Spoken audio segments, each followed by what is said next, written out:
Hello student, welcome back to edible. So मैं हूँ Rupa Sharma and I hope कि आप सभी बहुत अच्छे हैं और अपनी प्रिपरेशन बहुत अच्छे से कर रहे हैं। So on your demand SSC CPO हम सबसे पहले शुरू कर रहे हैं। We will be doing 2 sessions from tomorrow. कल से आपका 2 सेशंस होंगे। कल से एज इन कि ये जो सेशन है ये अभी अपलोड हो रहा है, ठीक है। नाउ कल जो सेशन है जब वो आपका अपलोड होगा तो कल वापस रात को ही अपलोड होगा, बट उससे नेक्स्ट डे आपको जो शेड्यूल्ड मिल जाएगा सेशन वो अराउंड आपका 9 बजे सेशन आ ही जाएगा 100%।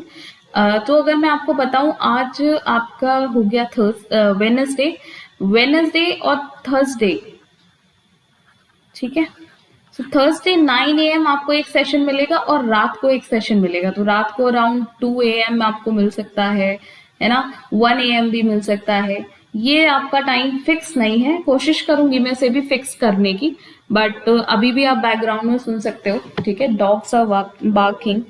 तो जस्ट बिकॉज ऑफ दिस मेरे पास यही वक्त होता है जो मैं सेशंस रिकॉर्ड कर सकूं peacefully, and we are working on that too, ताकि हम लाइव सेशंस ले सकें।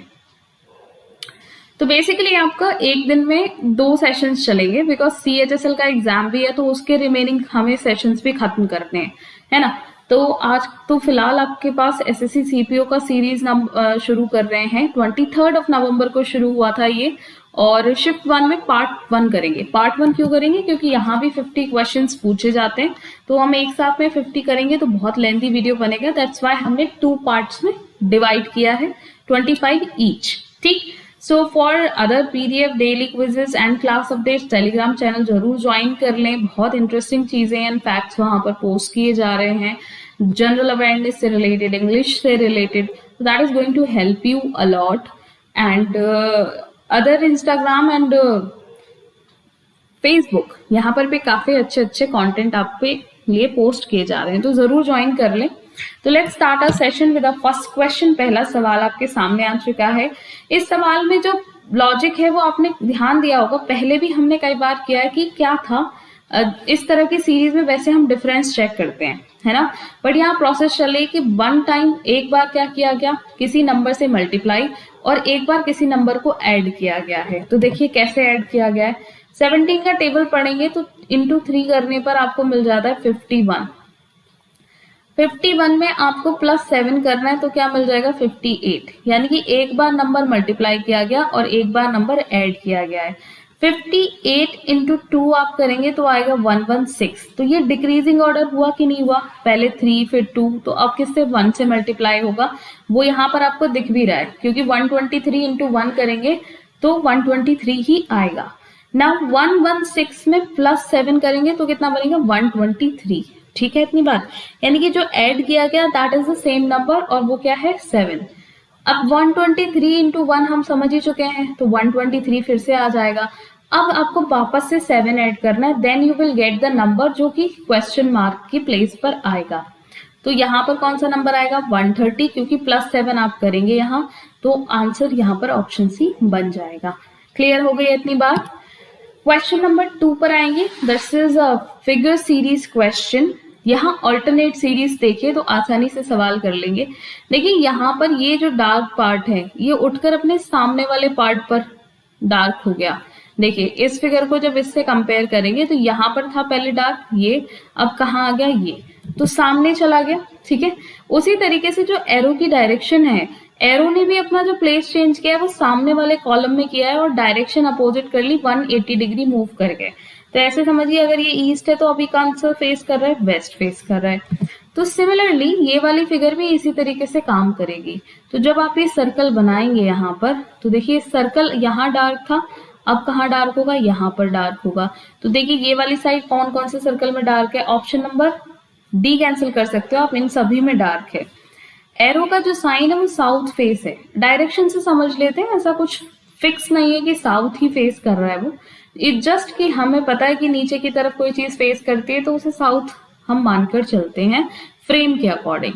तो यहाँ पर साउथ फेस कर रहा है। अब सबसे पहली बात तो सामने वाले कॉलम में जाएगा, यहाँ था, यहाँ से यहाँ आएगा और 180 डिग्री मूव करेगा, नॉर्थ की तरफ घूम जाएगा।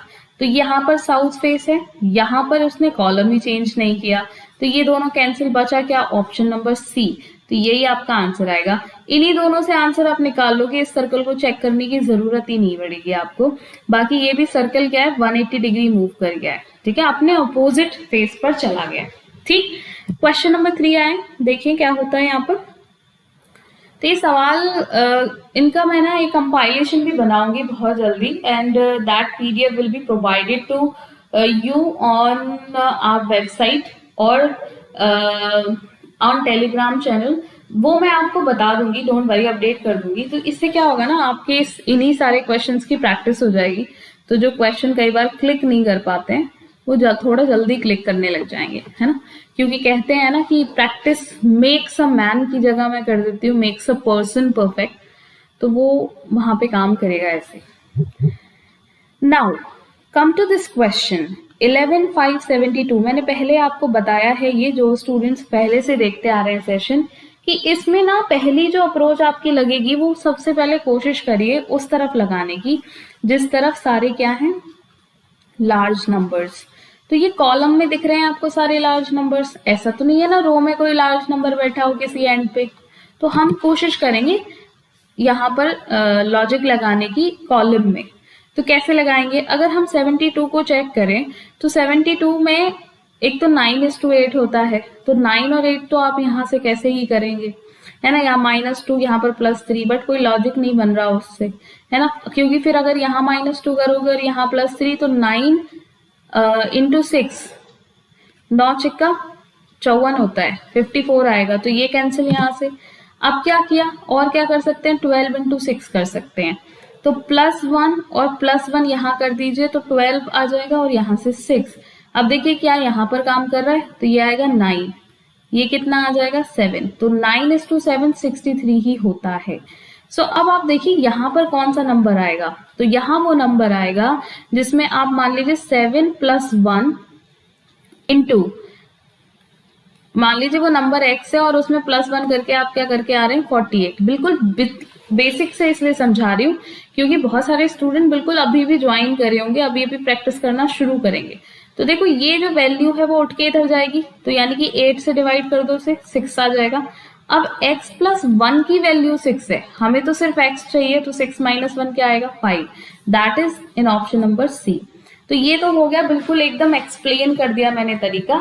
बाकी you need not to do all this in your examination, आप वहां डायरेक्ट समझ में आ जाएगा आपको, और इतना जब आप प्रैक्टिस कर लेंगे तो आप आसानी से कर पाएंगे। Question number 4 coding based question है, बट यहाँ पर किस तरह से कोडिंग दी गई है, ये देखिए PNH, इसे एक पर्टिकुलर नंबर से कोड किया गया है 265, यानी कि हर लेटर को कोई एक नंबर यहाँ पर या डिजिट आप कह सकते हैं कोड कर रही होगी। 187 किसको कोड करता है, OXV को, ठीक है, OXB। 248 किसको कोड करता है, NUB को। तो यहाँ पर बस आपको कॉमन ढूंढने हैं, ये कॉमन है यहाँ पर, इन दोनों में कोड देखिए कौन सा कॉमन है, 8, तो इसका मतलब B का कोड 8 हो गया, आपको 4 का कोड पता करना है, ठीक।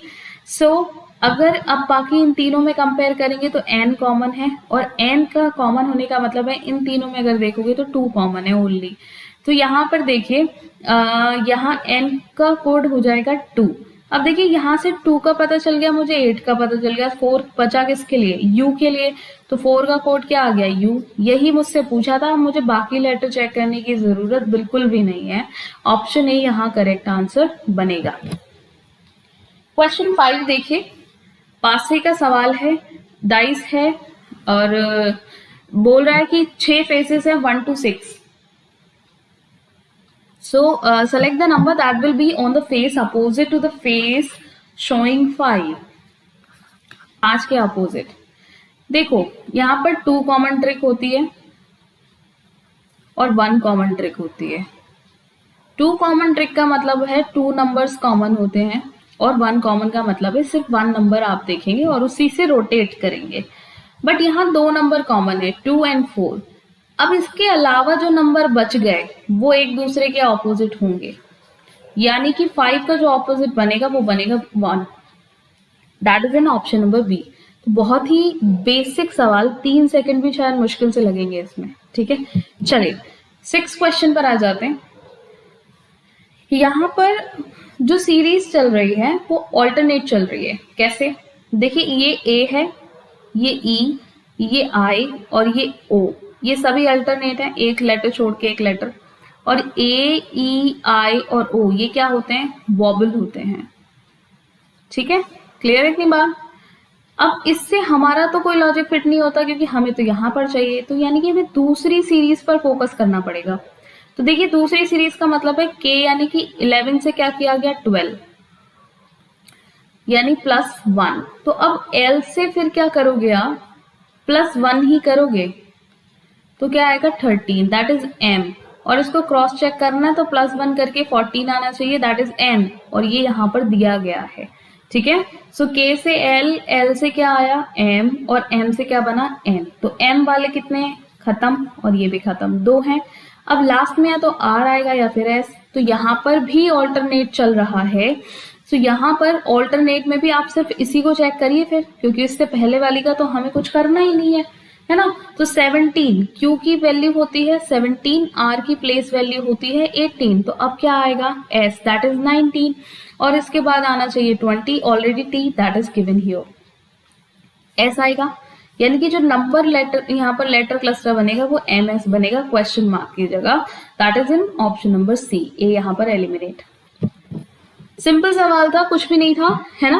क्वेश्चन नंबर 7 देखिए, टॉर्च को कोड किया गया है, बेस्ट को कोड किया गया है, तो आपको बताना है मार्क्स का कोड क्या होगा।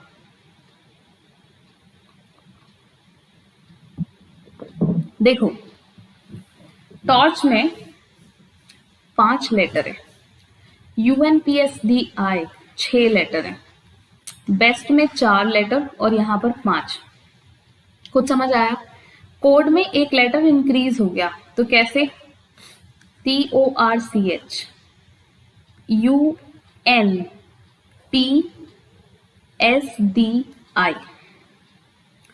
जो वॉबल है ना, उससे पहले वाला और उससे बाद वाला लेटर यहां पर कोड किया गया है।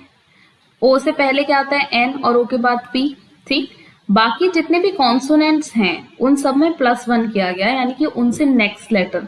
टी के बाद यू आता है, आर के बाद एस, सी के बाद डी और एच के बाद आई। ठीक, तो ये कोड समझ में आ गया। बेस्ट में भी यही हुआ है, देखो BEST, ई से पहले डी आता है और ई के बाद एफ, तो DF, बी के बाद सी, एस के बाद टी और टी के बाद यू, CDFTU, यही कोड है। तो ये हमारा लॉजिक क्लियर हो गया यहाँ पर। तो मार्क्स में देखिए, जो बॉबल है वो है ए, यानी कि ए से पहले जेड और ए के बाद बी, यानी कि ए की जगह जो कोड आएगा वो जेड भी आएगा। तो जेड भी कहाँ पर है? इन दोनों में तो नहीं है, यहाँ पर दिया गया है। अब इनमें से पता करना है ओ या एन में से क्या आएगा, बस इसी से हमारा आंसर बन जाएगा। एम के बाद एन आता है, +1 करेंगे तो option D will be the correct answer. यहाँ से सी भी एलिमिनेट हो गया। सिंपल सवाल। क्वेश्चन नंबर 8 पर आ जाएं। इस सीरीज को देखकर ही समझ में आ जाएगा कि इस सीरीज को डिवाइडेड बाय 3 किया गया है। ठीक है, यहाँ पर नीचे की तरफ चलते गए और डिवाइड बाय 3 करते चले गए। 10 से डिवाइड किया गया, 30 से को 3 से डिवाइड 10 आ गया, 90 को 3 से डिवाइड 30। तो इसी तरीके से 2430 को जब 3 से डिवाइड किया जाएगा तो 1810 आंसर आएगा, that is in option number C. उसी तरीके से जब इसको आप डिवाइड करेंगे तो 270, ठीक है, 270 आंसर वही दिया गया है। बहुत ही आसान सवाल। क्वेश्चन नंबर 9 पर आ जाए। यहाँ पर साइन इंटरचेंज करना है, तो साइन इंटरचेंज के बाद में हम क्या करते हैं, इस मामले में हमारी जो अप्रोच होती है वो क्या होती है? वो होती है कि हम डिवीजन के साइन को प्रायोरिटी दें। अब या तो हम बैठ के सारे साइन चेक करते रहें, या हम एक छोटा सा कुछ स्मार्ट अप्रोच लगा लें। तो देखो, डिवीजन से क्या होता है, कोई भी एक बड़ा नंबर छोटा हो जाता है। तो अगर डिवीजन को इनटू की जगह लगा दें तो वो 5/50 बनेगा, और डिवीजन की जगह इनटू आ जाएगा। तो यहाँ से तो कुछ ज्यादा ही छोटा हो गया नंबर, 1 आ गया है इतनी सारी जगह पर। तो इतनी सारी जगह पर 1 है, बट ये तो 155 है, तो यहाँ से तो 155 बनेगा नहीं। तो यहाँ से आपने क्या कर लिया? Option eliminate. अब डिवीजन के बाद हम प्रायोरिटी देते हैं इनटू को, तो इनटू की जगह यहाँ पर पहला ही ऑप्शन चेक करते हैं। 25 into 5 minus 50 divided by 10 plus 35, 5 times चला गया 125 और -5 प्लस 35, यहाँ से 30 बचा प्लस का वो भी, तो 125, इन दोनों का सम कितना होता है 125, यही आपके राइट हैंड साइड पर दिया गया है, यानी option A will be the correct answer. तो कहने का मतलब है कि अगर इंटू और माइनस को इंटरचेंज कर दो तो इक्वेशन करेक्ट हो जाएगी। सवाल नंबर 10 देखेंगे। देखिए यहां पर क्वेश्चन नंबर 10 कहता है अनफोल्डेड डाइस के बारे में। तो अनफोल्डेड डाइस में आपने प्रॉपर्टी पढ़ी होगी कि अल्टरनेट जो नंबर्स या सिंबल्स होते हैं, या आप कह दीजिए कि अल्टरनेट जो फेस होते हैं वो एक दूसरे के ऑपोजिट होते हैं। तो यहाँ पर इसका ऑपोजिट हो जाएगा ग्रेटर देन, और एट द रेट का ऑपोजिट हो जाएगा परसेंटेज। अब बचे कौन, एंड और डॉलर, तो ये एक दूसरे के अपोजिट हो जाएंगे। ठीक, सवाल ने पूछा कौन सा ऐसा पेयर ऑफ सिंबल है जो ऑपोजिट फेसेस नहीं है। तो देखिए एंड और डॉलर बिल्कुल है, डॉलर एंड हैश ये नहीं है, हैश का ऑपोजिट ग्रेटर देन है, तो यही आंसर हो जाएगा। बाकी सभी देखिए ये सब एक दूसरे के ऑपोजिट हैं। Option B will be the correct answer. 11th question, एक और फिगर सीरीज है यहाँ पर। तो यहाँ पर आप सबसे पहले इस पर नजर डालिए, ऊपर वाले सर्कल पर, ऊपर वाले फिगर पर, सॉरी। तो ये फिगर शिफ्ट होकर कहाँ चला गया, लास्ट में यहाँ चला गया, और इसने पूरे इन सारे फिगर्स को ऊपर धक्का मार दिया। तो ये कैसे आया, ये ऐसे आया और इसने ऊपर पुश कर दिया। ठीक है, तो इस तरीके से जो डायमंड है और सर्कल और स्टार ये ऊपर की तरफ पुश हो गए। इसी तरीके से ये वाला जो डायमंड है नेक्स्ट स्टेप में क्या करेगा, इधर आ जाएगा, बाकी सारी आकृतियां आपकी ऊपर चली जाएंगी। तो आप क्वेश्चन मार्क पे क्या होगा कि जो सर्कल है वो आ जाएगा सबसे नीचे, बाकी स्टार आएगा, उसके नीचे आपका स्क्वायर और फिर डायमंड शेप। ये आपको जो देखने को मिल रहा है that is only in option number C. ठीक, यहाँ पर डायमंड पहले आ गया तो डायमंड पहले नहीं आएगा। ठीक, चलिए नेक्स्ट देखिए 12th क्वेश्चन, एम्बेडेड फिगर है, रोटेशन नॉट अलाउड। सवाल भी देखिए ध्यान से देखेंगे, नॉट एम्बेडेड, उसने पूछा है कौन सी ऐसी फिगर है जो नॉट एम्बेडेड है, वरना सवाल क्या पूछा जाता है, which is embedded in the figure. So कहने का मतलब है सारी एम्बेडेड है, कोई एक को छोड़ के। तो देखो इसको अगर आप देखोगे तो ये पार्ट यहाँ पर बन रहा है, यहाँ से आए आप, ये ट्राइंगल बन गया यहाँ पर, and then this is going here and then this is going here. ठीक है, क्लियर है, तो इस तरह से बन रहा है। इसको चेक करेंगे तो देखिए यहाँ पर आप अगर ध्यान से देखें तो ये वाला पार्ट तो ये यहाँ आ गया, ठीक है, बट इसके नीचे वाला पार्ट कहीं नहीं दिख रहा क्योंकि ये वाली लाइन है ही नहीं कहीं। तो यही ऑप्शन अभी आपका करेक्ट आंसर हो जाएगा। बाकी के दो ऑप्शन हम क्योंकि सेशन कर रहे हैं तो चेक कर लेते हैं, वरना एग्जाम में जरूरत नहीं है आपको करने की, टाइम सेव करेंगे। ये आकृति कहाँ है फिर ये समझते हैं। तो ये आकृति में ये ट्राइंगल आपको यहाँ दिखेगा अगेन, और इसको इधर की तरफ देखें आप, ये आया ये इधर से और ये एज मुड़ी हुई है इसकी, तो ये पूरी फिगर दिखाई दे रही है यहाँ। अब इसको देखिए, ये आपको यहाँ दिखेगा, ये एज दिख रहा है यहाँ पर इस तरह से, एंड दिस इज हियर, और ये यहाँ पर कॉर्नर हल्का सा डार्कन है। ठीक, तो ये भी यहाँ दिखाई दे रहा है। ठीक है, चलिए नेक्स्ट देखिए क्वेश्चन नंबर 13। ये आपको लॉजिकल ऑर्डर में लगाना है कि एक प्रोसेस होता है, उसके बाद उसमें स्टेप होते हैं कि पहले ये होगा फिर ये, तब जाके कहीं एक पूरी आपकी प्रोसेस बनती है। तो देखिए कहीं भी देखें आप, सबसे पहले आवेदन, स्पेशली जब नौकरी की बात आ जाती है तो सबसे पहले एप्लीकेशंस आती हैं। आपके भी नोटिफिकेशंस में क्या होता है, सबसे पहले एप्लीकेशन आती है, आप अप्लाई करते हैं, है ना। तो पहले आएगा 2। अब 2 जहां पर नहीं है वो सब आप एलिमिनेट करेंगे इसको छोड़ के, क्योंकि हो सकता है रिवर्स ऑर्डर में दिया हो। नाउ एप्लीकेशन भरने के बाद क्या होता है, परीक्षण होता है, स्क्रूटनी कह दीजिए इसको। ठीक है, आप वैसे समझ सकते हैं जो डिफेंस के एग्जाम्स होते हैं उसमें पहले स्क्रूटनी हुआ करती थी, उसके बाद इंटरव्यू के लिए बुलाते थे। तो 2 के बाद 1 आएगा, तो ये भी कैंसिल हो गया। अब 2 के बाद 1 सिर्फ ऑप्शन डी में दिखाई दे रहा है, ये भी कैंसिल। तो आंसर क्या आ गया, डी। तो यही आंसर आएगा, बट क्योंकि हम सेशन कर रहे हैं अगेन तो हम इसे समझेंगे क्या फिर से। उसके बाद स्क्रूटनी के बाद आपको इंटरव्यू के लिए बुलाया गया। अब इंटरव्यू में आपका सिलेक्शन हो गया तो आपको क्या किया गया, जॉब का प्रस्ताव दिया गया, जॉब ऑफर किया गया, और उसके बाद अगर आप उसे एक्सेप्ट कर लेते हैं तो आपकी ज्वाइनिंग हो जाएगी। 2 1 3 4 5 should be the correct logic. Next देखेंगे 14। ये सवाल इंपॉर्टेंट है।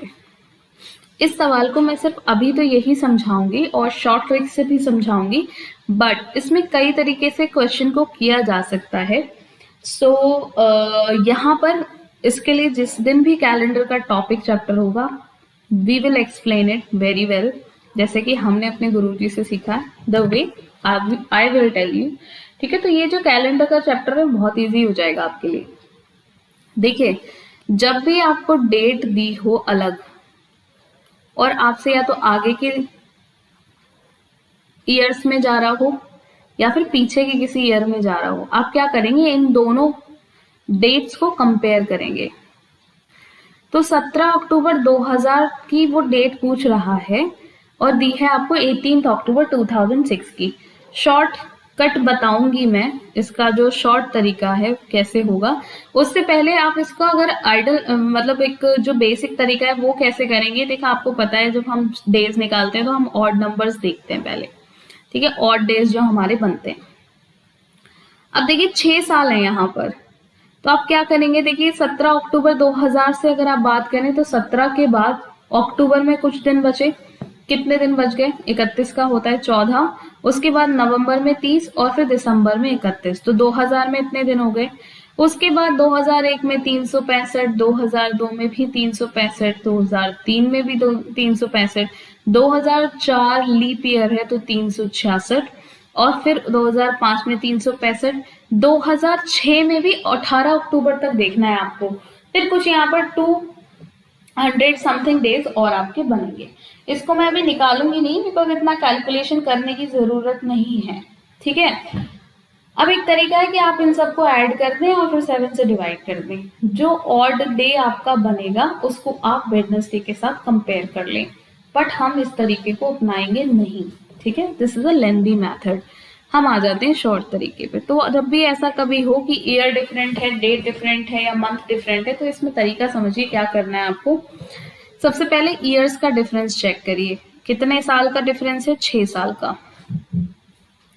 अब 6 साल में भी इनमें बीच में एक साल ऐसा है 2004 जो कि लीप ईयर है, तो उसमें आपको क्या करना है, इन सालों में जो लीप ईयर्स हैं वो आप इसमें ऐड करेंगे टोटल डिफरेंस ऑफ ईयर्स में, और उसको 7 से डिवाइड करके ईयर्स के ऑड नंबर निकालेंगे। तो क्या आएगा, रिमाइंडर 0, यानी कि ईयर्स से आपको कितने ऑड डे मिल रहे हैं, 0 ऑड डे। फिर से समझ लीजिए, सबसे पहले ईयर्स का डिफरेंस चेक करिए, उसके बाद इन ईयर्स के बीच में जितने भी लीप ईयर्स आते हैं उनको आप डिफरेंस में ऐड करिए, तब 7 से डिवाइड करिए, वहां से जो रिमाइंडर बचा वो आपका ऑड डे बनेगा। अब क्योंकि ये 7 से 7 पूरा डिवाइड हो गया तो 0 रिमाइंडर, यानी कि ऑड डे कुछ भी नहीं है। October is the same month, तो यहाँ पर हमें कुछ काउंट करने की जरूरत नहीं है। डेज में आ जाइए, यहाँ पर डेज का डिफरेंस कितना है, 1। तो अब क्योंकि 1 ये है, 0 ये है, तो 1 ऑड डे का तो 1 ही बनेगा, है ना, 7 से डिवाइड नहीं हो सकता। तो 1 + 0 टोटल ऑड डे कितने हो गए, 1। अब क्योंकि इस डेट को क्या था, वेडनेसडे, तो इसी के साथ हम कंपेयर करेंगे। लेकिन हम कहाँ जा रहे हैं, हम प्रीवियस ईयर्स में जा रहे हैं। ऐसा तो नहीं है ना कि 2000 दिया था और 2006 पूछ रहा है। अगर ऐसा दिया है तो आप प्लस करेंगे ऑड डे को, किसमें, जो डे आपको दिया गया है। लेकिन अगर आप बीते सालों में जा रहे हैं तो जो दिन आपको दिया है उसमें से ऑड डे आप माइनस करेंगे। तो वेडनेसडे में जब आप -1 करेंगे तो आंसर क्या आएगा, ट्यूसडे। आंसर आपका क्या बनेगा, ऑप्शन ए, यानी कि 17 अक्टूबर 2000 को मंगलवार था, ठीक है। चलिए नेक्स्ट देखिए, आई होप ये समझ में आ गया होगा। बाकी ये चैप्टर बहुत इंटरेस्टिंग है, I will make you do this lesson, बहुत अच्छे से एक्सप्लेन करेंगे इसको, ठीक है, क्योंकि मैंने ये बहुत अच्छे से सीखा है, तो मैं कोशिश करूंगी कि मैं आपको भी बहुत अच्छे से सिखाऊं इसे। So come to the next question. यहाँ पर ये आकृति दी गई है, 3 वेन डायग्राम है जो एक दूसरे को पूरी तरह कवर करते हैं। तो ये क्लास आपको बतानी है कौन सी क्लास बेहतर इसे रिप्रेजेंट कर सकती है। पहला ऑप्शन देखिए, सन और फादर का रिलेशन क्या हो सकता है। देखिए जितने भी फादर है ना वो किसी ना किसी के बेटे हैं, है कि नहीं? जितने भी फादर है वो सभी सन हैं, किसी ना किसी के तो सन है, ऐसा तो हो ही नहीं सकता कि वो किसी के सन ना हो। बेटे हैं तभी तो फादर बने ना आगे, ठीक है। उसके बाद बेटे हैं और ऊपर से फादर है, तो ये सभी क्या है, मेल कैटेगरी में आते हैं। तो मुझे कुछ और चेक करने की जरूरत ही नहीं है, यहाँ पर आ जाएगा फादर, यहाँ आ जाएगा सन, और ये आ जाएगा male. Answer A will be the correct answer. Sister mother female की बात करें तो इसका वेन डायग्राम ऐसे बनेगा, कुछ सिस्टर मदर हैं या कुछ मदर सिस्टर हैं, और ये दोनों ही क्या है, फीमेल। फादर मेल और डॉक्टर देखिए, तो कुछ डॉक्टर या कुछ फादर क्या हो सकते हैं, कुछ फादर डॉक्टर हो सकते हैं, कुछ डॉक्टर फादर हो सकते हैं, और कुछ फादर, अगर हम फादर की बात करें तो फादर तो सारे के सारे मेल होंगे, बट कुछ डॉक्टर ऐसे हैं जो क्या हो जाएंगे, मेल, क्योंकि ऐसा तो नहीं है ना कि कुछ डॉक्टर्स फीमेल भी हो सकती हैं। इसका डायग्राम ऐसे बनेगा। इंजीनियर ब्रदर और मेल्स की बात करें तो इंजीनियर और ब्रदर में अगेन सम का रिलेशन बनेगा, और ब्रदर सारे मेल में आएंगे, इंजीनियर तो भाई लड़कियां भी हो सकती हैं, ठीक है, तो ये सम का रिलेशन बनाएगा, तो अगेन सेम डायग्राम बनेगी, ठीक है। तो बेस्ट रिप्रेजेंटेशन यहाँ पर ऑप्शन नंबर ए ही दिखा रहा है। 16 देखिए, यहाँ डिफरेंस चेक करेंगे आप, तो ये जो डिफरेंस है वो क्या आ जाएगा, 10। नंबर सीरीज है, इन दोनों के बीच का डिफरेंस कितना हो जाएगा, 8 minus 7 is 1 and 5 minus 4 is 1। इन दोनों का डिफरेंस कितना हो जाता है, दिस इज 12, ये कितना है, अगेन 13। तो देख रहे हो ये डिक्रीजिंग ऑर्डर में कॉन्जिक्यूटिव नंबर्स है, तो इसका मतलब यहाँ पर 14 आया होगा, किसी नंबर में से 14 घटाया गया तब 83 आया। तो हम ये कह सकते हैं कि अगर मैं 83 में 14 ऐड कर दूं तो वो मुझे नंबर मिल जाएगा, बिल्कुल कह सकते हैं, 97 आंसर आ जाएगा आपका। और देखिए 112 में से आप इसे माइनस करेंगे तो आपके पास रिजल्ट आएगा 15, तो 14 से पहले क्या आना चाहिए था, 15। क्लियर होगी बात, तो क्रॉस चेक भी हो गया। 17 क्वेश्चन देखिए, 17 क्वेश्चन जो है आपका वो यहाँ पर अगेन मिसिंग नंबर पर बेस्ड है। सवाल काफी इंटरेस्टिंग है, तो यहाँ पर मैं सीधा लॉजिक बताऊंगी आपको, ठीक है, क्योंकि इतनी उम्मीद मैं करती हूँ कि एटलीस्ट अपने अपने शिफ्ट के पेपर आप लोग एक बार देख जरूर चुके होंगे, और फिर आप सबको पता है कि कौन सा क्वेश्चन आपसे नहीं बना। तो यहाँ पर जो लॉजिक है वो ये है कि 54 और 40 यानी कि पहले दो नंबर का जो डिफरेंस है उसमें इंटू 4 किया गया है। इसको अगर डायरेक्ट ऐसे ना समझे तो समझिए, इन दोनों का डिफरेंस चेक करिए, 54 डिफरेंस 40 कितना बनेगा, 14। 14 से 56 कैसे ले सकते हो, 14 का टेबल पढ़ो, 14 दूनी 28, 14 तिया 42 और 14 चौका 56, ठीक है। तो ये क्या हुआ, 56। देखो भाई यूपी बोर्ड मेरी बेसिक एजुकेशन है, तो I am very comfortable with Hindi वाले पहाड़े, ठीक है। तो अगर आप इंग्लिश टेबल पढ़ते हैं तो आप वो पढ़ सकते हैं, कोई इशू नहीं है उसमें। 68 और 57 से अगर आप इसे देखेंगे तो 8 माइनस 7 इज 1 एंड अगेन 1, तो यहाँ पर इसको 4 से मल्टीप्लाई करिए 44 आ जाएगा। तो यहाँ पर इतना समझ में आ गया कि इन दोनों का जो डिफरेंस है उसको 4 से मल्टीप्लाई करके थर्ड नंबर लेकर आए हैं, है ना। अच्छा, अब यहाँ पर 47 और 39 के बीच का डिफरेंस कितना बन जाता है, 8, और इंटू 4 आप करेंगे तो कितना आएगा, 32। That is an option number D. कहानी यहीं पर खत्म। 18 सवाल देखेंगे, और it's a very much basic, मतलब मैं क्या ही बोलूं, इससे ज्यादा आसान नाम तो मतलब सिटिंग अरेंजमेंट भी कह ही दो आप, वरना ये है नहीं अरेंजमेंट, ठीक है, ऐसी अरेंजमेंट्स नहीं होती, but it's okay. 4 friends are playing carom and sitting on the 4 sides of the carom board. B is to the right of C. ये कैरम बोर्ड है, मान लीजिए यहाँ पर गोटियां पड़ी हुई हैं बहुत सारी, ठीक है, तो दिस इज कैरम। लूडो तो नहीं बना सकती मैं इसमें बीच में, बट इट्स फाइन। सो 4 कोनों पे बैठे हैं इसके, तो उसने कहा है, अब ये बिकॉज बाय डिफॉल्ट उसने ये नहीं बताया, और आपको पता है जो कैरम पे बैठते हैं तो सेंटर की तरफ फेस करके बैठते हैं, तो बाय डिफॉल्ट सेंटर की तरफ फेस करके बैठे हैं, तो आपका राइट उनका राइट और आपका लेफ्ट उनका लेफ्ट। तो जो कह रहा है कि B is the right of C, मान लीजिए सी यहाँ बैठा है, बी यहाँ बैठा है, राइट ऐसे ही बनेगा। D is to the left of A, left of A का मतलब हो जाता है कि डी कहाँ आ जाएगा, ए के लेफ्ट में, तो उसके लिए ए को यहाँ बैठना जरूरी है, तभी तो लेफ्ट बनेगा, ठीक है। अच्छा, who is sitting to the left of C, तो सी के लेफ्ट में कौन है, ए। इतना सा सवाल था। मतलब इन्होंने ना, अगर सिलेबस में लिखा है कि सिटिंग अरेंजमेंट आएगा तो बस उन्होंने फॉर्मेलिटी पूरी कर दी है कि हाँ जी हम सिटिंग अरेंजमेंट भी पूछते हैं। ठीक है, चलो नेक्स्ट देखते हैं। ये सवाल है आपका रेशियो पर बेस्ड।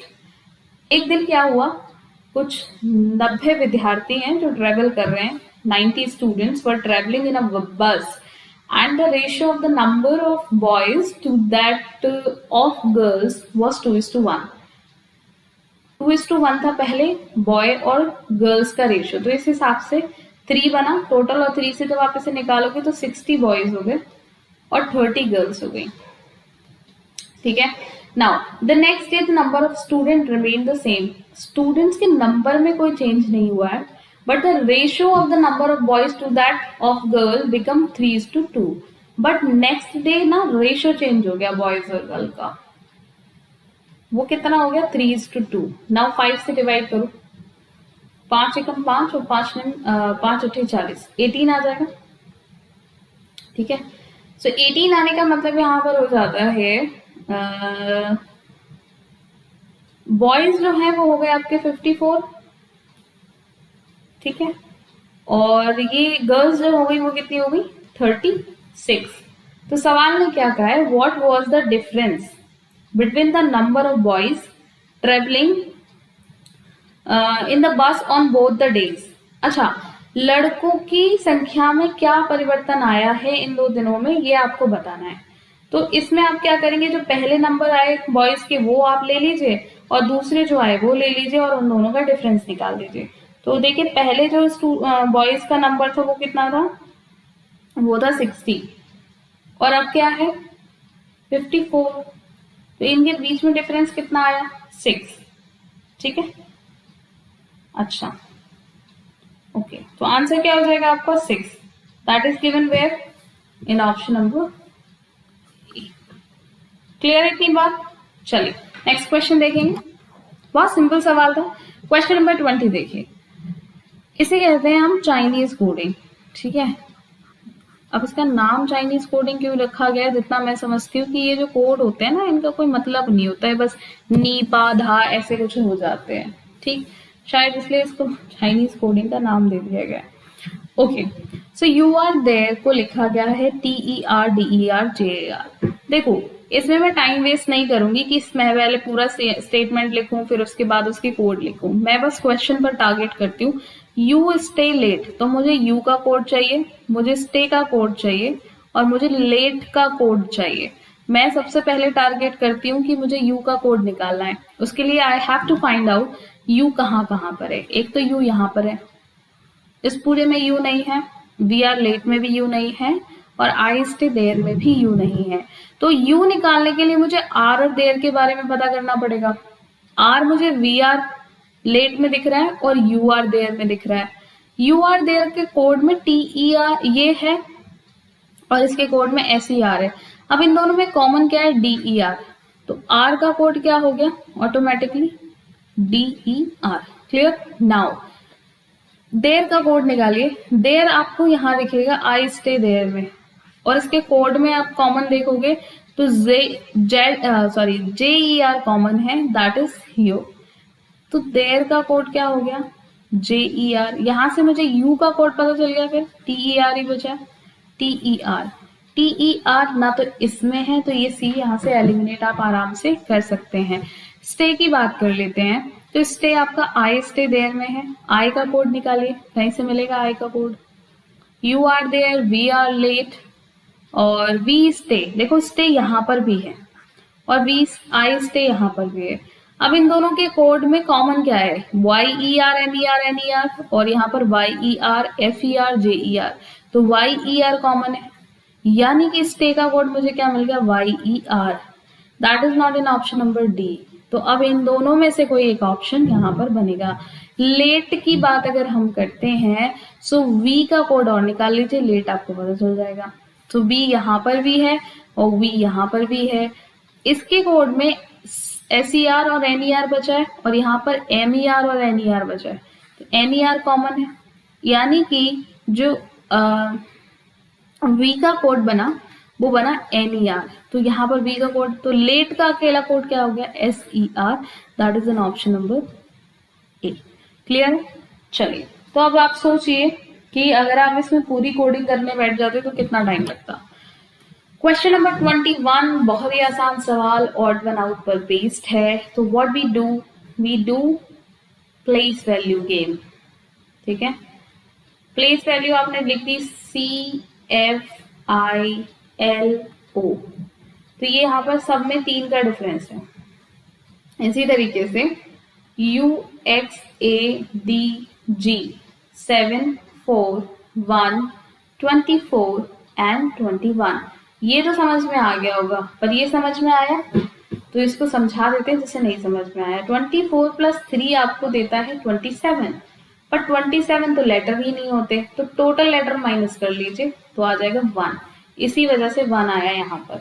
ठीक, फिर +3 4 और फिर +3 7, यहाँ भी +3 है। Now come to this OMSVY 15, 13, 19, 22 and this is 25। ठीक है, नो मैटर वॉट। अब तक क्या हो रहा था, प्लस हो रहा था, अब यहाँ पर क्या हो रहा है, बीच में इसको देखिए -2 कर दिया गया और यहाँ पर +6, तो यहाँ पर तो +3 होना चाहिए था, इसीलिए ये आपका ऑड वन आउट है।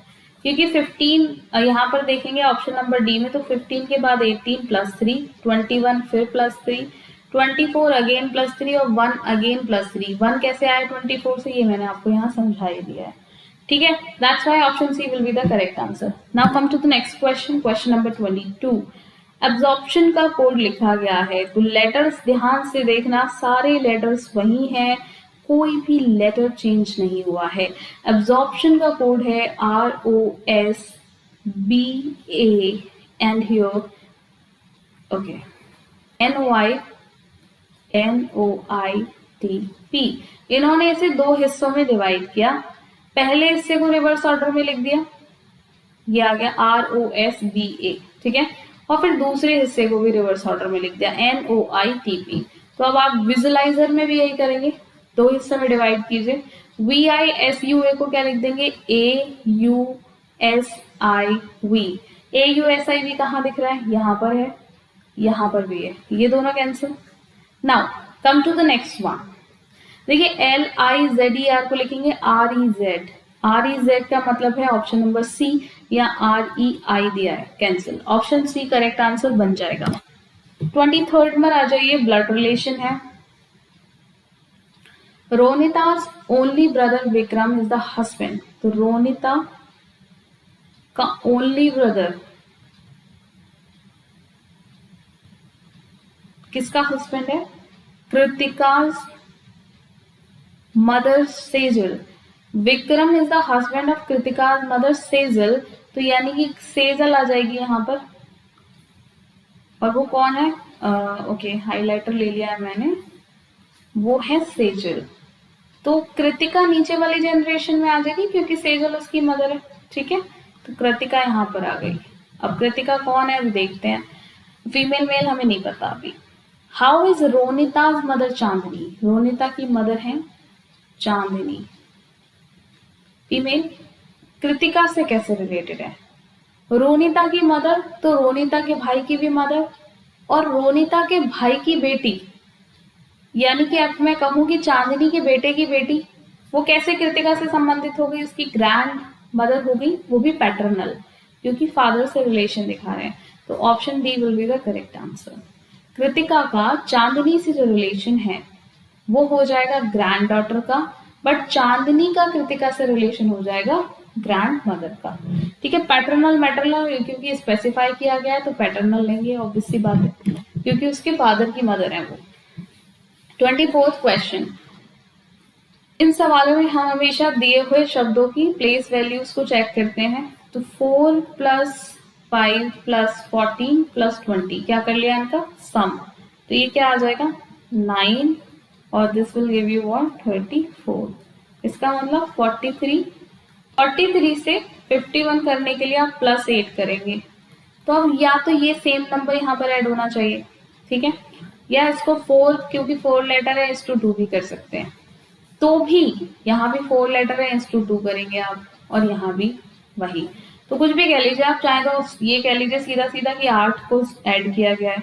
लोड में जरा देखिए, LOAD 12 प्लस 15 प्लस 1 प्लस 4, यहाँ पर आ जाएगा 27 plus 5, that will give you 32, n plus 8 will give you what? 40. That is already given here. Now you need to find out the code of cost. 3 plus 15 plus 19 plus 20 place values लिख लिए, ये 18 हो गया और ये 39. 18 plus 39, that is going to give you what? This is going to give you 57. Answer आ जाएगा option number D.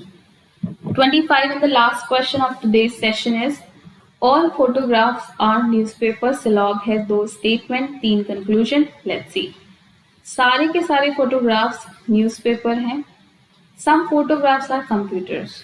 तो automatically कुछ newspaper भी computer आपका बन जाएंगे. Conclusion पहला कहता है some computers are photographs. कुछ computer photograph हैं तो बिल्कुल हैं. Some computer are newspapers. बिल्कुल correct है. Some newspapers are photographs. कुछ न्यूज़पेपर फोटोग्राफ हैं तो ये भी करेक्ट है. तो यहाँ पर जो आंसर आ जाएगा आपका वो हो जाएगा option number A, that is all the conclusion follow. I hope this session is going to help you a lot, और आपकी डिमांड पर सेशन को बिल्कुल शुरू कर दिया गया है बिना किसी देरी के. तो ज़्यादा से ज़्यादा लाइक करिए, शेयर करिए और सब्सक्राइब करिए और करवाइए, because this is going to help you to know the updates of the sessions. ठीक है. So I'm just trying to help you out with your previous year solutions. So I hope this is going to help you a lot और आप इसको ज़्यादा से ज़्यादा spread करेंगे. ठीक है. और मिलते हैं अगले सेशन में. तब तक अपना ख्याल रखिए, खुश रहिए. Thank you.